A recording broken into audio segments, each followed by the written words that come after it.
Greetings and salutations, Dota fans. It is I, Badger, back for some more League of Lads Season 8 content. I am here tonight for a very fun matchup. It's No Teddy taking on, I swear this is my account. I am joined tonight by the man who has an entire team saying for him not to be in there, with a reward of $100,000 for treason. It is Teddy. How are you tonight? That is me. I keep getting asked to stand in, but I know it's just a bait to collect the reward, so I keep declining. They'll never get me. They're going to collect their own reward. Alright, we can talk about the game already, since we see some bans here inspired by the TI meta that we've been seeing. Tiny, first ban coming from I swear this is my account. If you've been following TI at all, we've been seeing this hero being one of the most popular carries of the tournament so far. Sumo has had some very impressive and very nice looking performances on it. On Radiant side, Apparition and Bench Ban. Nothing too incredibly shocking there in terms of, I guess the Heck Teddy bans were a little weird, but nothing too out of the ordinary. Yeah. They feel more geared towards the lad meta than what we've been seeing at TI. Speaking of things we've seen at TI, it's an IO first pick by the Radiants, No Teddy, Heck Teddy. And then the Dire, speaking of TI heroes, it's Snapfire and Tidehunter. We were actually talking about Tidehunter before we went live on stream. It was like, alright, this Tide hero owns, he's been played by all these teams, and lo and behold, it's a big fish in a small pond. Mm-hmm. And the win rate on this hero has been pretty good from what's been being picked on the group stage so far at TI. I think it's a 60% win rate within 15 games played. That's pretty good. Yeah, not every game has been from the offlane though. I think Thompson has ran it mid a couple times. But more often than not, we have seen it in the offlane position. So that's probably what we're seeing here. Not too much on the flex side. I know a couple of offliners that have run this Tide at TI, and they've been liking it. It's been fun to see. I mean, there's very few heroes that match up well into Tide in terms of preventing it from being able to play Dota. One of them is Rubik, Conceal the Ravage. Another one is Doom. You cannot crack and shell off Doom, so that's a very direct counter pick there by No Teddy saying, you know what, we want to ruin this Tides game. Because usually it's very hard to initiate onto a Tide. Usually you need a hero like, like a Doom, Disruptor hero where you cannot purge the stun with Crack and Shell, and Doom is one of those few abilities where you actually can potentially ruin the day of the Tidehunter. Mm-hmm. Doom the Tidehunter and you have 20 seconds to win the fight. But in addition to that, we also have been seeing some Doom at TI as well. I actually was picked for this exact same reason in one of the games I saw. Doom against Tide. And it did that job you said. It doomed the Tide. Tide wasn't able to play the game. There's nothing better than literally preventing your opponents from playing Dota. Like, it's like, you bet in pub games, you bet in LADS games. It's like, alright, I cannot play Dota, this isn't fun. You want to play Dota. And Doom is just like the sort of ideal sort of hero where it's just, hey, I'm going to prevent one hero from playing Dota. Yeah. That's all you need to do. I've played some games where I'm just feeding myself as Doom, but I just know my job is to Doom the Timber Saw and ignore him. And then you win the fight. There's no Timber Saw here, that's just from my own pub experience. But other things about this Doom, we have seen No Teddy run it last season. They like to play it mid. I don't know why they never picked it off lane last season, but I think 11-17 does play it off lane, so there's some flex here. Yeah, I mean, it's a lot of options there. I mean, I wouldn't put it past KU to want to play the carry Doom either, go like Midas Radiance. I wouldn't put it past them, but we're calling that one unlikely. We saw carry Legion last time I saw this team though, so we'll see. Other bans that we see, some targeted bans at the mid player here, DP Leshrac being banned. It's also just kind of targeting their playstyle. They do like to play these tower takers and get the early towers. Open up the map for themselves. Lina banned as well. Again, all three of these bans feel targeted at Kobe here. Yeah, I mean, that makes sense. It's one of those things where Kobe has really been beating up some kids in the middle lane recently. He's one of those mid laners where if he ever wins the mid lane, your mid tower is dead and he's going to be very active. So if, say, you want to protect your carry or protect your offlane, say buying a Blink Dagger, whatever you need to farm for, you want to prevent Kobe from going around and just ganking your lanes and ruining your day in that sense. Mm-hmm. Speaking of no Teddy though, I'm correct in saying that there's a stand-in for Keita tonight. This Momo Kyun guy is standing in for Keita, correct? Yes, that is our go-to stand-in, by the way. I don't know what name he played under last time, but it's the guy we normally go to. Oh, I remember him standing in before. He's like a Divine One player, right? Yes, but yeah, I forget where we discussed this. Oh yeah, because there was that whole hoopla in the lads chat of like, look at all these unranked players. So Divine One badge, but again, this is a man who plays a lot of 5-stack unranked Dota, and really that's the only Dota that matters. I guess that's. I don't want to look at that hoopla. Let's just put it this way. It was dumb. It was one. I remember waking up to that, and it was like 12,000 messages unread. It's like, oh, great. I remember looking at it, I was thinking, I feel targeted. It wasn't just you though. It wasn't just your team. But Yeah. you were definitely included. Yeah. Let's see, Lich. I don't have seen this hero too much at the TI meta. Not sure. I haven't seen too many games. Let me pull up the TI stats real fast. I have the lad stats open, but obviously not necessarily useful. I was talking to Boljax about this hero though, and we were talking like, is Lich a good hero this patch? And we said, yeah, it's pretty good. And we were talking about the skill that has been like seeing. The skill that has been seen being maxed out first now is the Sinister Gaze, and I was wondering like why. And I mentioned, oh, it must be the mana drain. It drains 25% of your current mana. I want you to guess max the number level. of Lich picks at TI so far. Want me to guess? Yeah. 5. One. There's 1. been one All Lich right. pick. Now, there's only been 15 heroes that have not been picked or banned, and Lich is not one of them. I'm surprised Spirit Breaker hasn't been picked. I feel like it's good. I disagree. No, I don't know what he does. He runs. He runs fast. All right. Now let's see. I like what Hectedi is doing with their draft here. You see Clockwork, you see Ember, you see Wisp and Doom. So kind of what we're seeing here is that any engagement they take, they can throw a couple extra heroes at it in the blink of an eye. You can relocate in, hook in, fires remnant in. So it's very mobile what we have. Oh yeah, speaking of stand-ins, I probably should mention that earlier. That's all stand-in for as far as my account. There is no USS Guam, so if you're looking for heavy feeding from the support position, you have to look elsewhere. As it is Shane, captain of Dog Owner, standing in rather than Guam. So yeah, that's a boring hero. That is a Razor pick, likely to try to ruin a hero's lane, such as the Doombringer or the Ember Spirit. And it's kind of flexible as well. You can run at 1, you can run at mid as well. Some other things that we see forming from the Guam stacks draft here, they have some pretty good team fight between the Ravage, the Chain Frost, and the Snapfire ults. As long as they could coordinate and use their spells together, the team fight should be pretty strong when they pull it off. In terms of mobility though, I see 3 very slow heroes and a Razor. So we'll see how that goes. Wraith King being banned out from the side of Radiant. Now, as far as this Wraith King ban goes, you know the why it would be picked, right, or no? Well, it's good against the Doom. I mean, it's one of those things. You mentioned how Doom prevents heroes from playing Dota, and Doom is not a good time with the Wraith King because you have Reincarnate. Yeah, and that's exactly why they banned it. So it's a classic, well, not a classic, but it's a good hero that people like playing against Doom here because you Doom this carry, it has 2 lives, it doesn't care too much about it. So they decided to just get rid of it.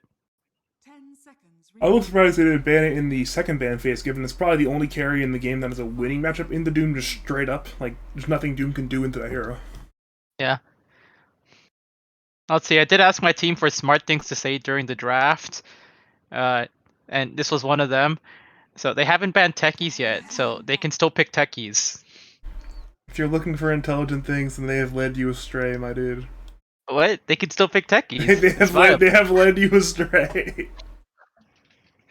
Oh well. I do not want to cast more KU techies. That was hard, dude. It was genuinely difficult last time I did that. It's always hard to cast techies. You never know when stuff's gonna happen. Alright, let's talk about the last couple carry bands. Spectre, another super strong carry with the Ags. TB, KU's TB is like 70% win rate. We also had some Wait, nice banter in the content. it's that low? That low? You're right, 90%. I don't think I've ever seen KU lose TB. I've seen him lose it once ever. I've casted a number of KU Terrorblade games. And now this Weaver as well, super strong carry of the patch, gone. I don't know what carries are left here. I feel like all the good ones have been banned out. Hey man, they can go dumpster diving. I mean, Troll Warlord's available, Jug's available. Lifestealer's being a lot of play at TI, but obviously Radiant cannot pick a Lifestealer into the Razor, so maybe you have to be Glom and company picking the Lifestealer if you want to do that. Actually, I kind of like that. I think potentially a Lifestealer 24 here for Dire can work out pretty well. Might go dumpster diving into some of the stranger ones if they really want to do like Pudge 1. They did it that one game.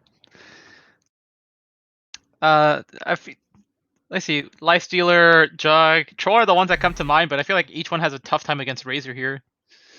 There's always Anti-Mage potentially. I mean, Dire don't have the greatest lockdown for the AM. Obviously, Blink Ravage and just follow up on that. That's an option, but then you have to use the Ravage. They only step up for the Sniper, so that's lovely. I mean, it's all going to be dependent on how Sniper positions this game, because Dire don't have great catch, but they're going to be running at the Sniper every single fight. It's like we see a Sniper, we run a Sniper. It's like, alright, go in, run with Tide, run with Razor, link the hero over in his game. So it's going to be a fun time seeing how, we're assuming this is a KU Sniper. We're assuming, so it'll be interesting to see how KU positions in the team fights. But given it's KU, I'm sure he'll be fine. I mean, he's the best player in Lads, I think, so he'll be fine. I think the best player in Lads is Kobe, so I disagree with you on that one. I like me some Kobe, but come on now. There's a no point where Kobe is the best player in this team. Come on now. You could I would be more willing for you to argue he's the best mid in Lads over he's the best player in Lads. Come on now. Look at this KU player. He owns. Does. You know he owns. You played like 3 seasons with him. You know he owns. I enabled him.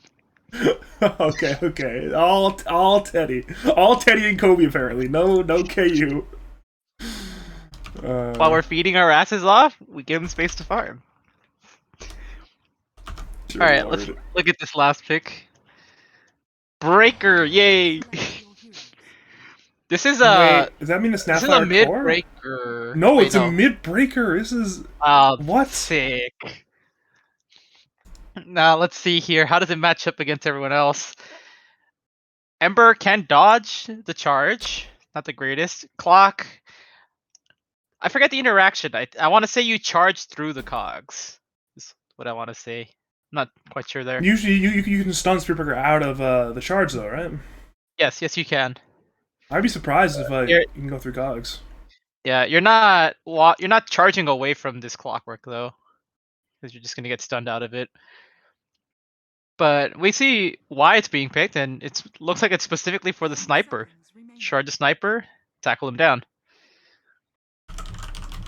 It's also, I'm thinking of like how the matchup is here, because like Spiritbreaker likes going on these isolated heroes across the map, but no one is really isolated on Radiant, even if they look like they are. We got relocates, we have hook shots, we have Ember coming in.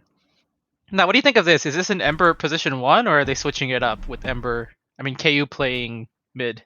I think it'll have to be the. I think you would probably put Kobe mid lane on the sniper and put KU carry on the Ember in that case. Like generally, I think the only time I've seen KU play mid is when he played techies. So yeah, I doubt he'll go mid now.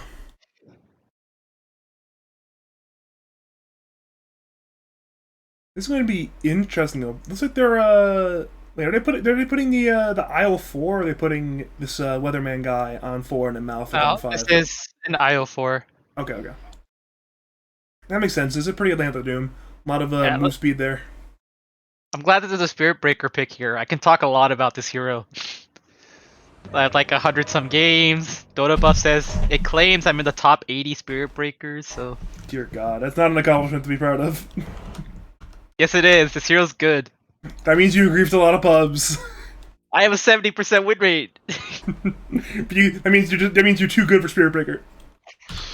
Alright. If you are just joining us, though, welcome to a 2-game series routine. I started this in my account on the Dire, and no Teddy on the Radiance. My name is Badger. I'm joined by the one and only Teddy, and hopefully we are in for some good old Dota. I mean, this is the defending Lads champions minus a player. Correction, minus 2 players now because we were standing as well, taking on a team full of Lads of veterans.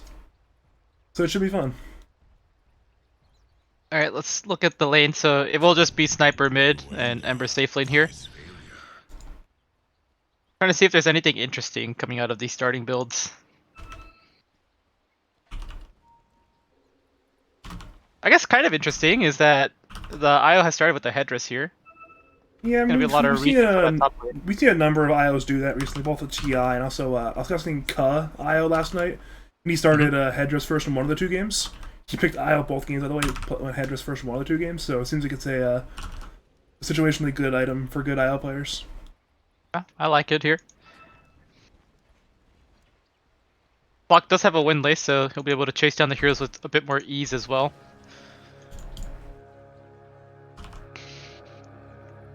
As for the Spirit Breaker mid, we're gonna see a lot of farming charges. If you're playing this hero core, you charge a lot of creep waves. Dear God. You have to look out for that. It's pretty good. You one-shot the creep wave.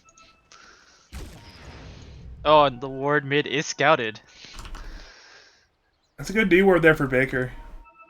It's going to be a very interesting top lane, though. Baker is not only arriving late to the lane thanks to the D ward, but 1117 actually already grabbed the range creep as well, so this is going to be a super odd lane equilibrium-wise in the top lane.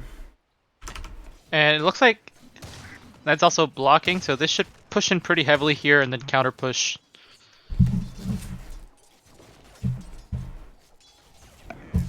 Well, here we go. This is a good old fun time. Link is there on 1117. Naz taking a lot of damage. Frost Blast comes in from Baker, but he'll be fine.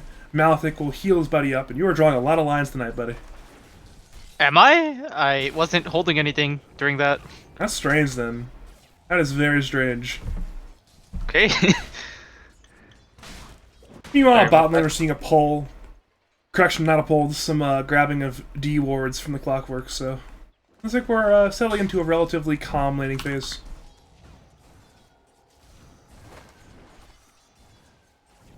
This is always the fun part when it's a very calm laning. It's like, all right, now what do we talk about when nothing's happening? Yeah, there's not much happening. I think we do see a go at this Lich, level 2. Oh, but he does not have Infernal Blade. Might just run him down, though. Yeah, I mean, he's very slowly taking damage, but Baker still has half HP, he's fine. Meanwhile, bot lane, got result is there from the Weatherman. Tankers and Shane, though, have turned onto the clock, but the clock is fine, and we'll have to pop this out afterwards. Back to top lane again. Ned has the link, but does not commit to using it. Thought he might use it, but instead opted for hitting the creeps, and then missing the last hit anyways. Correction, missing a last hit anyways, he get the rest of them. One small thing to talk about is this nice little synergy they have going in bottom lane. They have Gush, Little Shredder, and then Blightstone. So that adds up to something around minus 10 armor there. This is interesting. The other man has actually went in. It might be his death. Gush and Little Shredder are used. As we're seeing, it's minus armor. He's minus 6 total armor. And his first blood drawn by Shane, the stand-in, on the Weatherman, the other stand-in. Stand-in on stand-in violence. It's the power of the combo we just talked about. Minus 9 armor to the Clockwork. Making those right clicks extra hard. And now with the clock being dead temporarily, they've harassed KU significantly as well, and he's relatively low on regen as well, so this could be a good time there. Has a salve. Oh, he's 2 salves, never mind, KU's fine. Yep.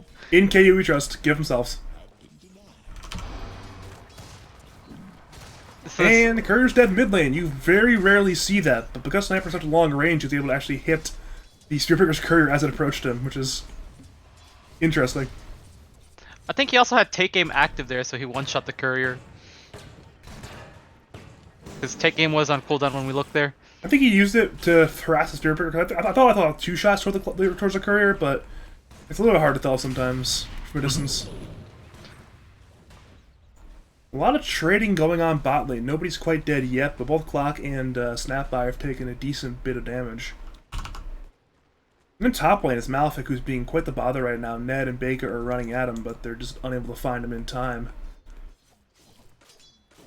This could be a big neutral camp take for either team, depending on who this Wild Ring Ripper, but yeah, that's the link there onto 11-17. Malefic is giving him the move speed, but it's also a Frost Armor there onto Ned. Meanwhile, bot lane, Shane goes down to the Weatherman, back to Malefic again, he's being run at, down goes the IO, back to bottom lane again. They're looking for Clankers. Battle Assault has ended though, so across the map it is a 1-for-1. It is both fours going down across the map, so 1-for-1 in both teams' safe lanes favors. Let me see. I didn't see how the bottom lane died, but Ember does have 2 points inside of this. Can harass him down a bit more ease.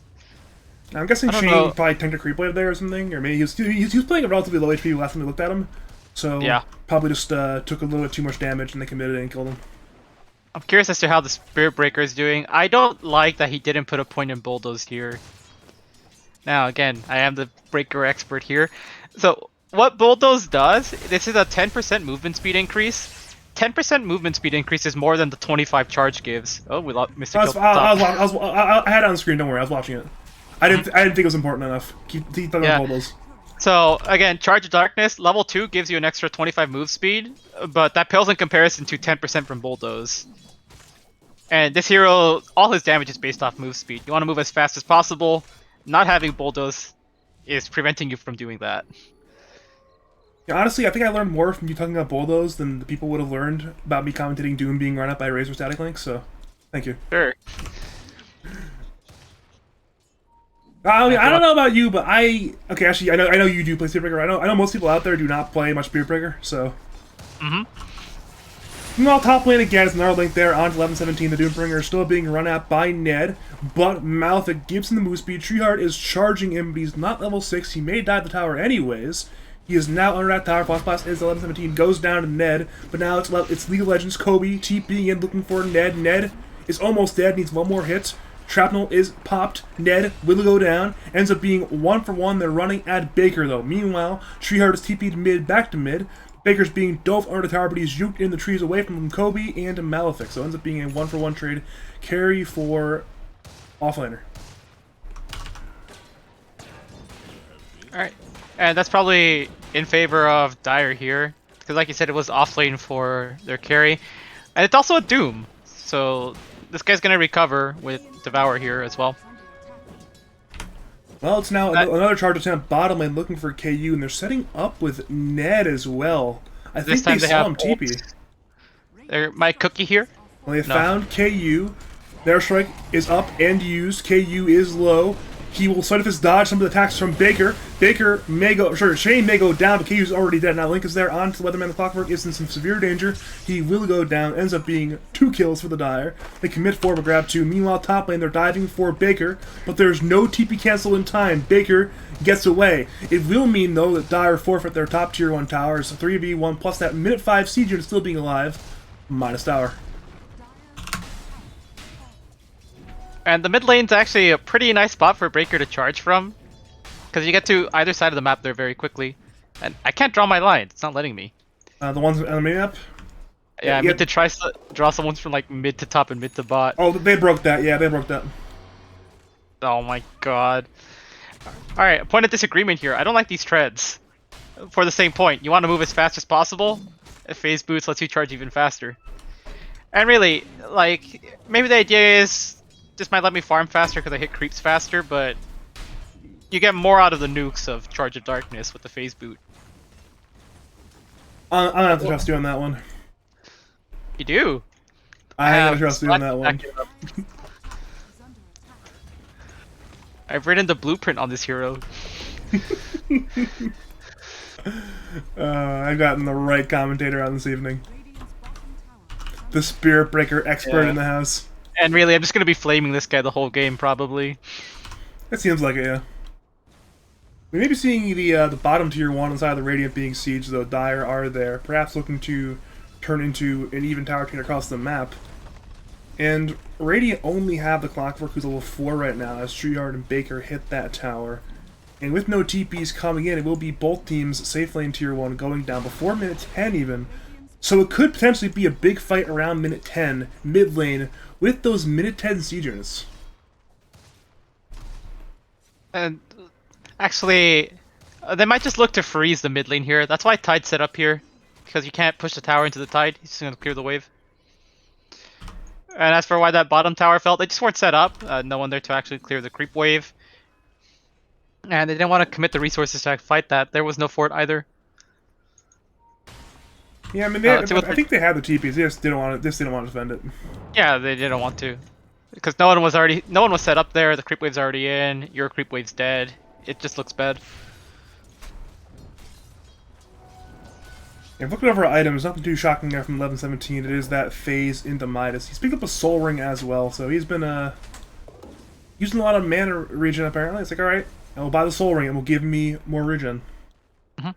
His timing will be a bit delayed from this, just because the Midas is still far out. But they might be okay with the slower game here. I think their heroes scale harder. Yeah, I mean, usually when you have an Ember Spirit, your line doesn't necessarily scale that incredibly well, especially if it's an Ember carry.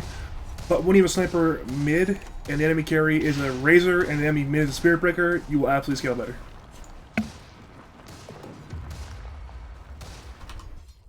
The question today is when do the Dire begin to play Dota 2 and start making aggressive plays to run at, say, the Ember and the Sniper and ruin their game?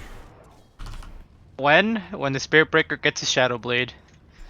But again, we talked about this in the draft. The Dire team just isn't as mobile.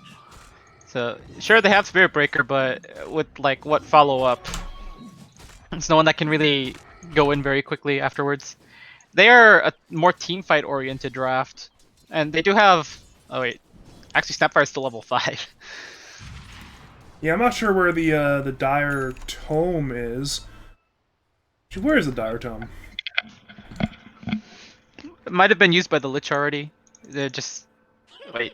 That means they're all super low level then, because Lich is also level 5 right now. Yeah, wait a minute. Oh, it's on the courier here. Okay. Okay, it went to Lich in the very end, unless he's going to pass it to the Snapfire. Yeah, so your question Yes. was, when do they start playing Dota? Most likely soon, now that they have their ults. Well, the answer apparently is now. It's now 6-4 Shane on the Snapfire. They've smoked S4. They have the Ravage, of course, on Clankers. They're near the IO and the Sniper. Sniper obviously is a better target if they can get it. And they have found the Sniper. Shrapnel is there, but it's not towards the Dire Heroes. Charge comes in. Now in comes Radiant. Attempting to defend their Sniper, but he's already dead. Ravage comes in. Only it's on the 1, but it will be 11-17's Doombringer. In comes Morskis, is looking for 11-17. Clock will cancel that ultimate. Radiant. Get Doom out thanks to Malefic. Meanwhile, it's Clock who's used the Cogs to help get away. Back to the Radiant dive under the tower. They are fine, but once again, it is Malefic in the mid lane again thanks to Relocates. They're charging through under the tier 1 tower, looking for this kill onto the IO and the Doom. Doom is bashed. The IO is charged. Sinister Gaze is there onto the Doom. He's low thanks to the Gush. He will now go down. Malefic now heals onto the Clockwork, and KU has arrived. Cookie comes through, getting Clankers out of the Cogs. He's now on no mana as well, but he's still a Tide Hunter. KU, man fights. Remnant's in, kills Clankers, but now he's charged by Treeheart. KU is slow. KU will go down. And Dire, Chain Frost onto Malefic. It bounces to Weatherman, bounces to Kobe. But none of them are dead. Instead, it's just simply Treeheart going down. Rocket Flare comes in and only pops a range up, but in the very end, it's a 2-for-2 trade, I believe. Or she's correction, a 3-for-2 in favor of the Dire.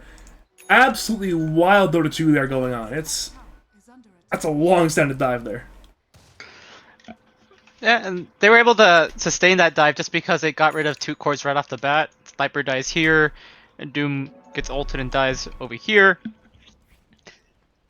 Or I might be wrong there, but it does seem like Doom died there. No, Doom didn't go down. It was Sniper went down. Doom got chased all the way over here. He got relocated back over here and then died over, like, over here, I think. And obviously KU died right there, so it's just a lot of death. Yeah, and one thing that I like there is that as they're making this play, they drop the ward right before they fight. So that's something that you'll see some supports do. When you're about to take a fight, you drop the ward because you want to play under as much vision as possible. Which is some very good vision here. That was a nice fight. We don't see much more coming out of that though. Mid tower still stands. They've retreated back into farming. I'm a little bit concerned though. This farming appears to be very good for the side of No Teddy. And right now it's Sniper who's #1 in net worth, Ember #3 net worth, and Doom's #4 in net worth. Wow, even the Midas yet. So it's just. I like this play from Dire though. They're smoking S4. They recognize, hey, we have to do something right here, right now. They're running at both KU and 1117. If they can get Ember, it's huge. They're instead charging onto the Doombringer before his Midas. Midas is there. Radiant TP him, but it might be too late to save their Doom. Doom is low. Conflict is there, though, canceling the Warmer's Kisses. 1117 remains dead. Now it's Clock looking for Snapfire. Meanwhile, Ned trades with KU. The Doom was there on a Treeheart, but the Weatherman is still dead. It's now 2 dead on the side of the Radiant. KU is there. He should be fine, though, under his tier 2 tower, but it's 2 more kills. Thanks to a 4-man smoke gank from, I swear this is my account. And it feels like Dire's making some very nice use of their timing here with the Breaker. They know they're strong and they know it's go time. And Ravage is up for the next fight here as well. Yeah, I mean, they can potentially continue to dive this tower. They're hitting it right now. Assassinate was there on the Treeheart, but he's still alive. Cookie is there, but Treeheart goes down to the Sleight of Fist of KU. And now it's, well, their big man, Treeheart, is dead. They now disperse from the mid T1 tower, and they will not finish that siege quite yet. To the very end, it's still very little tower pushing being done in the last like 8 minutes or so. Ever since those 2 safe lane tier 1s have gone down, it's been basically 0 substantive tower pushes going on. These mid T1s are still alive. And let's flame the Breaker a little bit here. So, let's see. And it looks like they've changed Charge of Darkness since I last took a look at it, because it no longer scales the cooldown. It looks like it's just 11 seconds at all levels now. So really, when you're putting points into this, all you're really doing is adding 25 move speed to the charge. And again, 25 move speed is not as much as the percent move speed you get off Bulldoze here.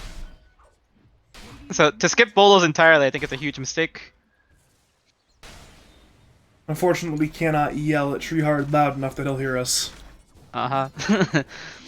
I can also. I guess you can actually, but you might get yelled at the lab by the labmans, myself included. Alright, but we finally see the first point in Bulldoze being taken. Well, KU's being charged top lane, but unless Treeheart gets extraordinarily, he will not get lucky enough for that one. He needed, I think, like 6 or 7 bashes to get that kill, and only got 1.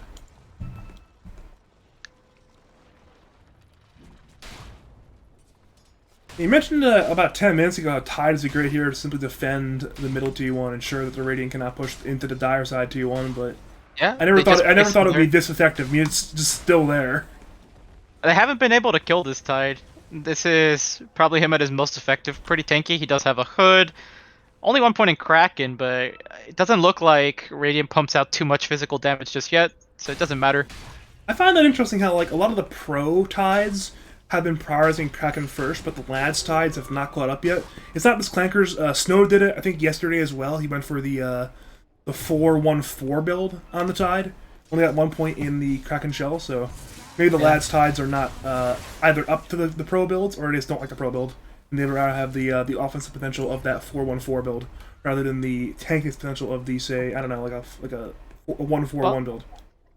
It also, I think it just makes sense for this game as well, just being that much more aggressive with max out Gush. If you look at the Radiant heroes, they don't do too much physical damage again. Yeah, it makes sense. I mean, obviously, eventually Sniper will be an issue, but now Blinkgouge is there on it too. It's 2 massive catches. Sniper, dead. Clock, dead. Relocate was used to try to save the Sniper, but it was too late for Malefic. And he may go down in the IO as well. That is a fantastic play there by Clankers and company. And they will at long last claim our tower. It is that T1 on the Radiant side going down. Now it's Malefic, who's being run at by Clankers and Ned. We're seeing a chart as 11-17. Malefic is dead. Back to the charge. It was canceled, so 11-17 is fine. But Dire pick up 3 kills and 1 tower. Now they are minding their lanes. And despite what we're seeing here, and the score being 5-14, Radiant still has a net worth advantage. And you know, it's because kind of what we're seeing here, the Dire is grouping up a lot more. Radiant have been doing a better job of splitting the map and getting their farm here. Not sure what KU's up to, but he's being harassed right now. Airstrike will be cancelled by the remnant of the Ember. It's into Sinister Gaze of the Lich. Now KU is being gone. Airstrike is once again cancelled. But as KU finally goes down to trade, though, for Shane was killed by Kobe. And then comes Clock with the Stare onto 2, into the Cogs on 2 as well. Treeheart is in severe danger. He will go down. You know, it's an Airstrike away! Wow, Assassinate, though, will kill him. Good play there by Kobe. Now to Doom there onto Diner. Clankers will go down, so it ends up being a 3-for-1 trade. They pick up KU, but they lose 3. That's a good attempt from Treeheart, though, get away on that one. That ulting out of the cogs, pretty cool. So close, but That so was far. also a fantastic hook to start everything off there. Catching 2 and cogging 2 heroes.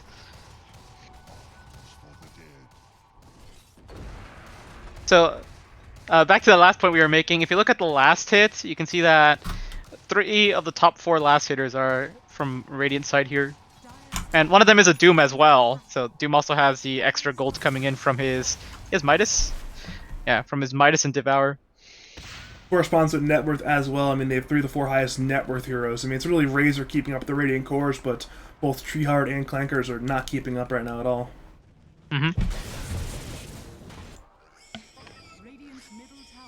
I heard a pig pull, but I don't It's see on it. 11-17's Doom. There you are. Now, Pig Pull's a was a little bit off topic. The Pig Pulse is a very fun item. I like it. I like the effect. I like the sounds and the model for it. It's my favorite neutral item since the mango tree. Oh, the Mango Tree was so fun. I miss Royal Jelly. Royal Jelly was just so broken. No, because then we fight over it. I'm good that it a was carry removed. player. I just get it every time. The top lane, though, Clock hooks there onto the Lich. Assassinate will come through. Baker pops that Shane Frost. Tries the answer to the Weatherman. Weatherman is still alive. And now it's actually Baker on the run. Jukes there a bit with his Glimmer Cape. And actually gets away. So good jukes there by Baker. Gets out of a very sticky situation where he probably should have died. But Radiant do not connect on that one. I like that he chose to throw the Chain Frost out there. Knows that it's not that big a spell and it's okay to just throw it at that small engagement he had. Razor is solo smoked. Oh no, he smoked with Snapfire, but Snapfire's not with them. Interesting. And this is what they want to get the kill on 11-17's Doom once again. They're charging in from long range. They see Ned this charge though, it's through the has mid lane. link. Tough Stomp is there onto the Razor. 11-17 is still running now. In comes the Weatherman and Malefic. Relocating actually is used. Perhaps prematurely. Now we're seeing a Cogs pop by the Weatherman. We're seeing a charge as well hitting at 11-17. Weatherman goes down. Now it's KU TP into the fight. Doom is there. Onto the Ravage comes in. We'll hit on the 4, I believe. Now down goes Treehard. More kisses were used, harassing Malefic. KU runs. Big piece of nerf now from both teams. KU goes in again. Shrapnels are dropped, looking for Clankers. Chains are there as well onto the Razor now. In comes Assassinate. Radiant are focusing onto the Razor if they can find him. Ned, though, is still alive. KU Remnants looking for the kill, but now running into 11-17. KU finds a kill onto Ned's Razor. Fantastic kill there for him, and now they want to get more. They're running into the dire side jungle by the outpost. They want to get some more kills. 11-17 and KU are in the front. Glimmers are popped. Clankers is the target. Cookied away by Shane, but KU continues to Sight of Fist. But Radiant have run out of means to chase, it appears. In the very end, long fight, and one that's certainly in the Radiant's favor. I think the dive there from Spirit Breaker might have been a bit too much. And they also saw it coming. He charged right through the mid lane. And there was creeps at the time. Yeah, it's a lot of information for Radiant to have. Like, hey, he's very slowly running at us.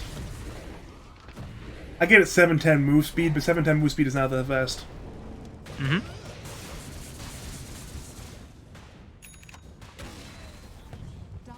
Well, let's see. It looks like Radiant have harassed his mid T1, but have not killed it quite yet. It's very low in HP, but still has 183, so not even quite in deny range yet.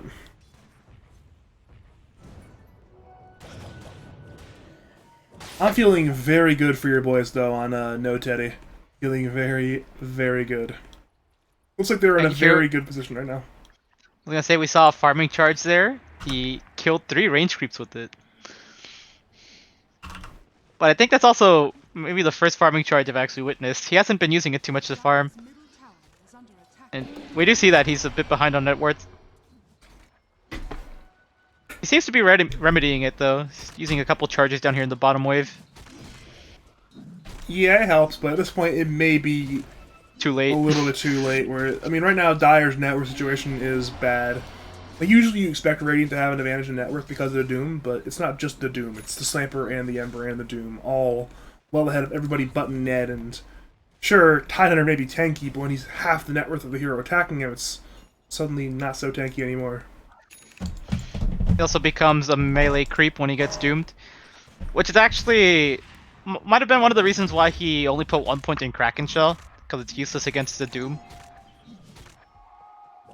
You know, the whole point is you're trying to bird spells off yourself, but if you get doomed, there's no point.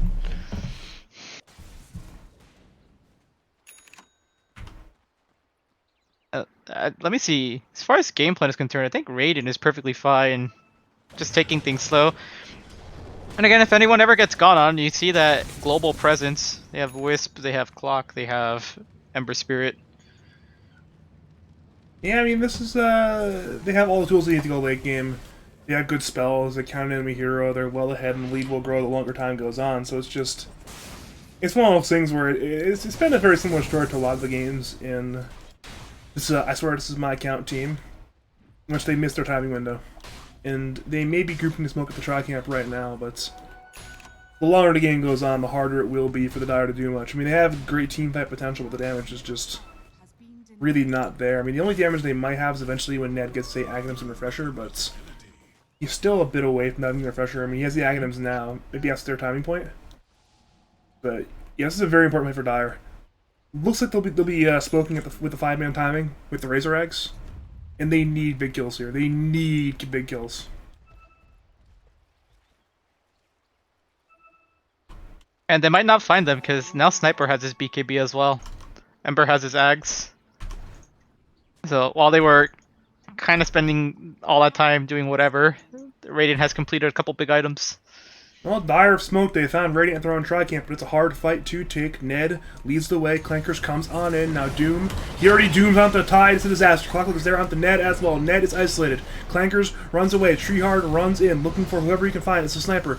Baker will go down, but now Dire, go for Sniper. Sniper is low. Malefic heals him. Relocate is there. It's fantastic. Other man goes down, so it's a 1-for-1 support trade so far. But Radiant are triumphant. They find Ned. Double for KU. Ravage comes in. It's there on 2, but can they get the kills? Worm's kisses are there. Chart is there, but KU is alive. He's brought back at the end of the relocate once again by Malefic. Treehard goes down. Triple kill for KU. Clanker's low. Clanker's dead. Ultra kill for KU. Oh no! You ruined the rampage! But it's still a full 5-man wipe. And No Teddy triumphantly, dominantly win the team fights.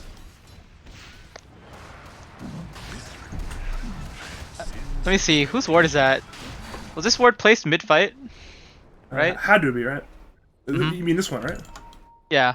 Yeah, had to Because be. otherwise, that smoke doesn't work out. They're trying to fight into this high ground, and that's just bad. Never fight uphill. You've seen Star Wars, right? Oh yeah, I mean, you have the high grounds. Don't fight You have with the us. high ground. Don't do it, Baker. I have the high ground. So, you know, Radiant just plays with better information. They see the Tide. Tide doesn't see them. Tide gets doomed. And then in those 20 seconds, they do ignore the Tide. They stop running at him and just go for the rest of the team. How long does this actually last? I said 20 seconds, but pretty close. It's 16 seconds. That's most of the way there.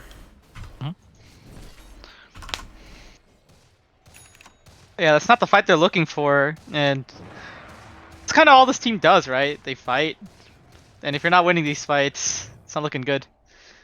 Yeah. I mean, it's I don't like to be a negative guy when I cast, but it's hard. It's not getting any easier. Cogs is there from long range, fantastic hook. Cogs are there on to Ned. Chain Frost comes in. Weatherman barely is alive. May go down. Not the last best of Chain Frost. No, it is not. Now KU is being charged and Nether Stroken, but Baker is low. KU does so much damage. Lich dead. Treeheart dead. It's just 2 more kills for No Teddy. And hopefully Sniper can do some building push, because Radiance, despite having the ability to kill the Dire heroes over and over again, outside of Sniper, they're not great at killing the buildings, but... Well, they don't need anyone besides the Sniper. If you look at it, this thing is going to go down. That's true. Where they reload? You're going... Huh.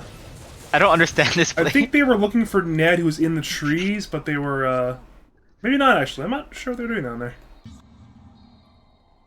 Actually, did Razor just complete a TP? No, he didn't. That's why I could have swore he would have, but no, it's just... They took a guess, I guess. Yeah, I mean, maybe they haven't seen Ned map in the while. It's like, oh, he's playing Tree Man Dota, looking for the Ember. Let's kill him or something. I don't know. Despite there being a Wisp in this game, I feel like Breaker could be doing a better job of split pushing these waves. Because between Charge, Bulldoze, Shadowblade, you one-shot the creep waves and also have enough move speed to just run away. You're basically hasted. Yeah, I mean, it's I'm not sure how familiar he necessarily is with finer points of breaker and mid. We're seeing Shane's being gone. He'll stop was missed by 1117. Now Treeguard Shard is in. 1117 has popped the BKB and he's relatively alone, but he's still pretty tanky.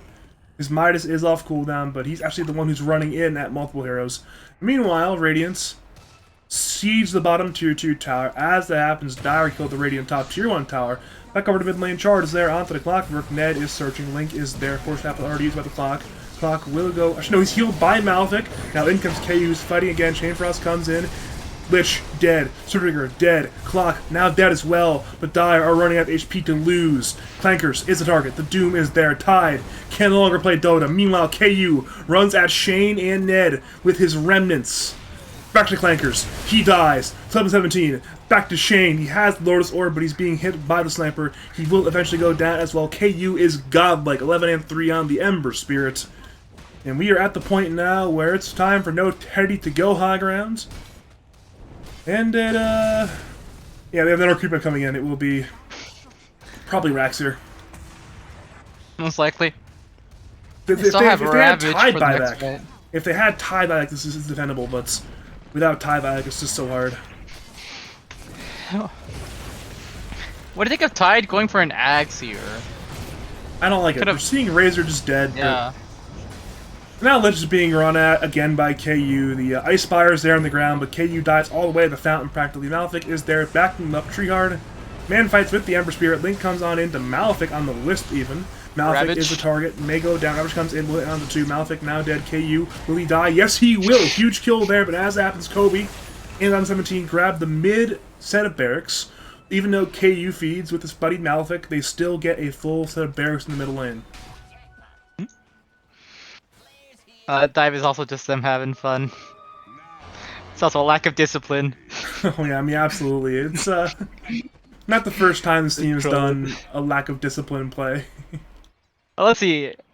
I don't like the Tide itemization. I feel like maybe a Lincoln's could have done you better here, especially since you're the one being doomed.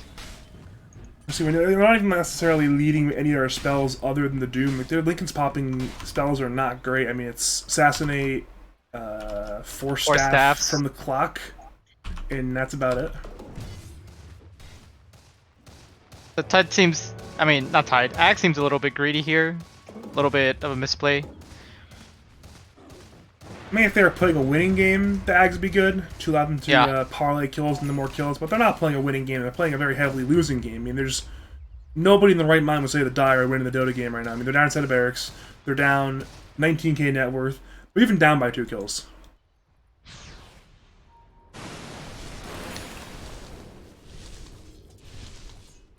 I'm excited for It's game a- 2. Yeah. It's very tough to get back into this game. I feel like their options are very limited. I mean, if stuff happens, it'll be exciting in the 1% chance that Dire make a crazy play. It'll be fun to see, but Because if you're in a losing position like this, one of your options is split push. okay, he's But- up to, but he's going in. Meanwhile, Clankers blinks away from 1117, TP's away. Is it in time? Yes, it is. So good escape there by Clankers. Did you watch Ned juke KU by just standing still in the trees? Yeah, I saw a little bit of that. Now see 1117 Lift Stomp there on the tree hard.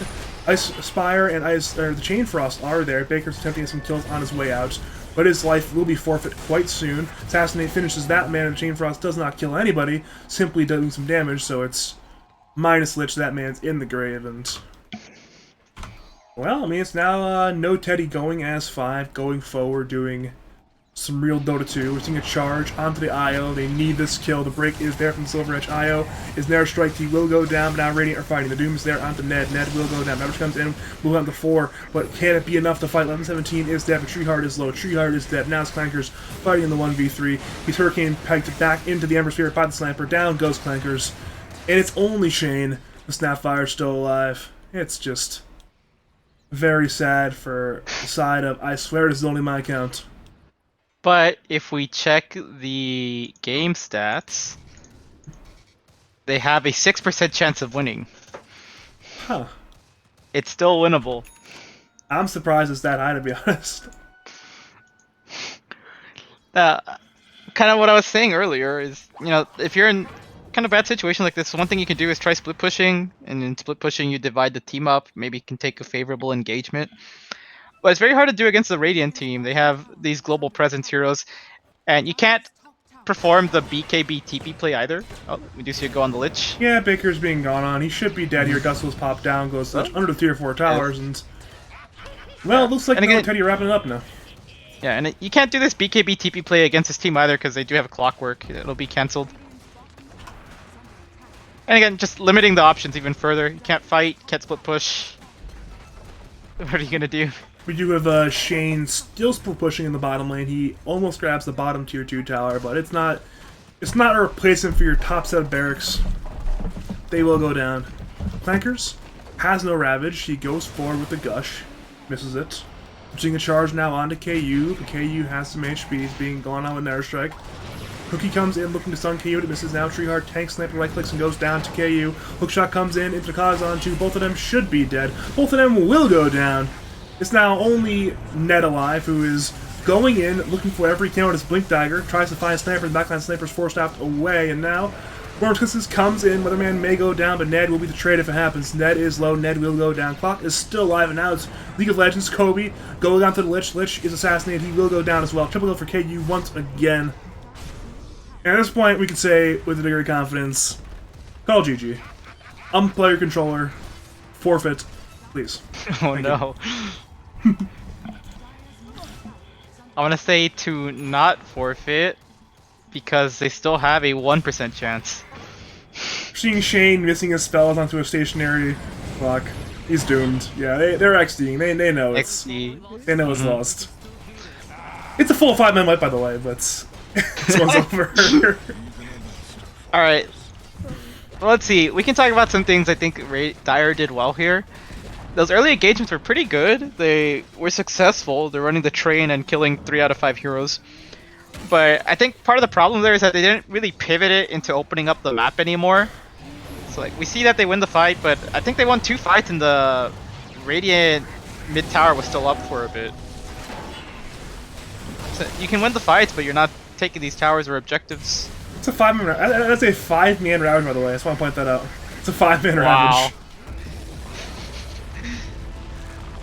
Yeah, so you're not taking your objectives, and all the while, you know, they're just split pushing and farming and getting richer. You are fighting against a Doom with Midas, and the Ember Spirit isn't too pressured in his lanes. It might just be also like a lack of farming. They, again, spent a lot of time grouped up, not really focusing on their individual networks. Yeah, I think they just need either more standard heroes or the heroes they're comfortable running if they're going to run a timing window draft. Maybe, Yeah. I mean, they both had a stand-in, and apparently Ned was not feeling well, so he's pretty sick.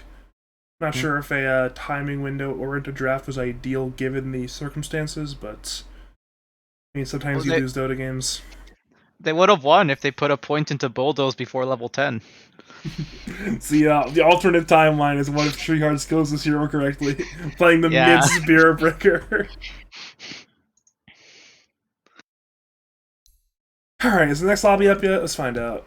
It is up. It's out of date. Game client's out of date. I just want to say, this game is not reflective of Breaker as a hero. It's a good hero. You're just going to be Baghdad Bob defending the mid-Spear Breaker for the next 5 minutes between the games. It's a great hero, and everyone should be playing it. So the mid-Spear Breaker is perfectly fine. Ignore that he skilled this hero and built it incorrectly. It's the player, not the hero, guys. Yeah, it's a player issue. I don't think I even charge heroes anymore. I only charge creeps. Well, Treeheart did not do that. He charged mostly heroes and not creeps. Alright, let's get this patch in.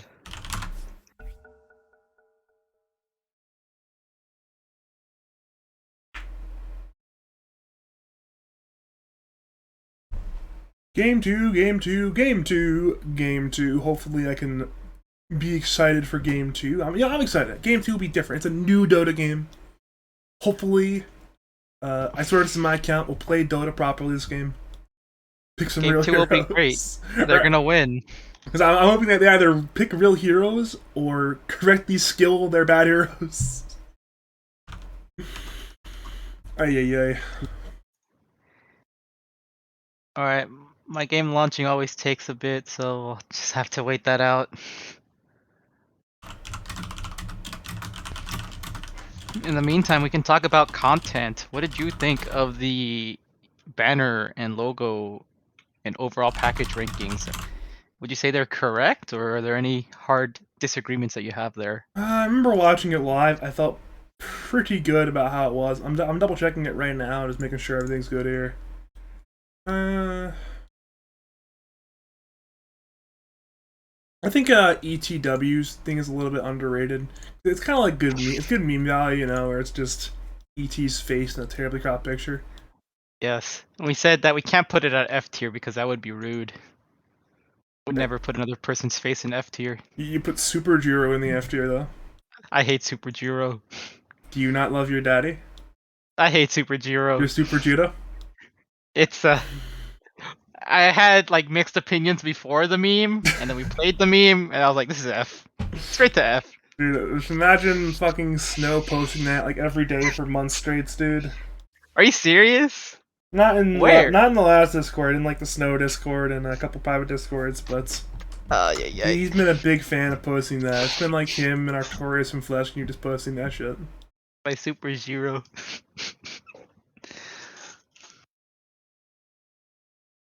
Well, luckily we are back into the lobby again. Correction, I'm in the lobby again. This is me and Clankers. And no one else.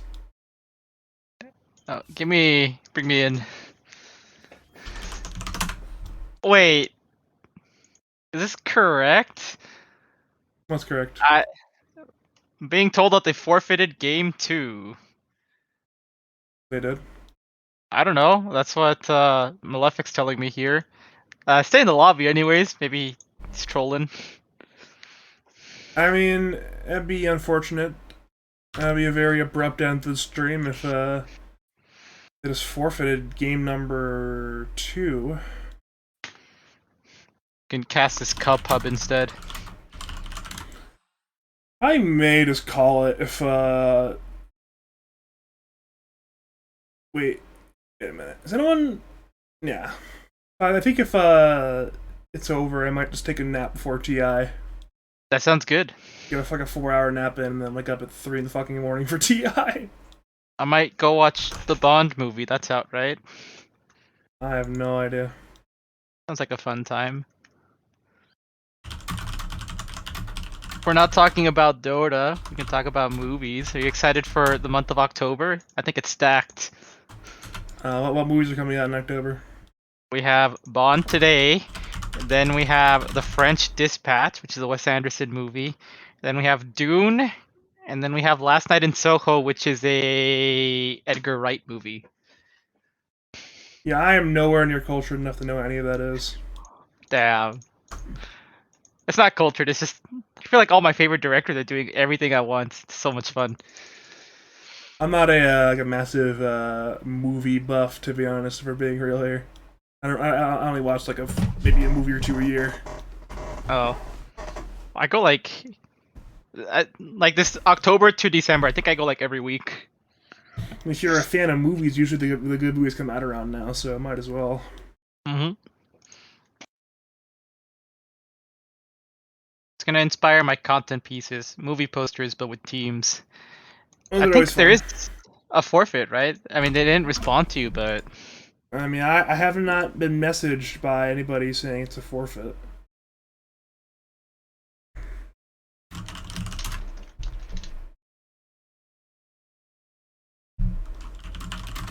Do you want me to very quickly go check with the team and ask what's going on? Yeah, go do that, because they're not responding to me in Lads or in the lobby chat, and I kind of want to know so I can wrap it up if it's over. Alright, be right back. Just send the call link in a bit. It'll still be here. Mm-hmm. The call will still be here. Ugh.